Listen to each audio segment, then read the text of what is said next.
तिच्या वेदनेवर फुंकर मारण्याची, मायेची, ममत्वाची भावना तुमच्यात असली पाहिजे, म्हणून तुम्हाला दीदी हे नाव दिलेलं आहे. तुम्हाला दीदी काही उगीचच म्हणायचं म्हणून नाही म्हटलेलं.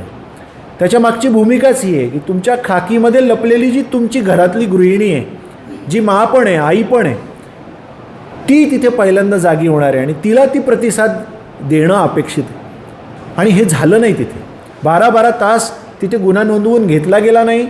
त्याच्यानंतर मेडिकलसाठी ज्या प्राथमिक आरोग्य केंद्रामध्ये नेलं, तिथे प्राथमिक आरोग्य केंद्रात मेडिकल नोंदवून घेण्याची सुविधा नव्हती. मग त्याच्यानंतर पुढच्या हॉस्पिटलमध्ये नेण्यात आलं. तिथे पहाटे 4 वाजेपर्यंत ती चिमुकली तिच्या आईबाबांबरोबर बसून होती. कशासाठी? कोण तुमच्यापर्यंत पोचेल सांगा बरं?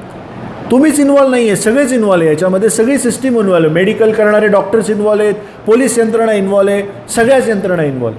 म्हणून आपल्याला जास्त सजग राहावं लागणार आहे. आणि त्याच्यासाठी अशा प्रकारच्या कार्यशाळा घेण्याचं कारण हे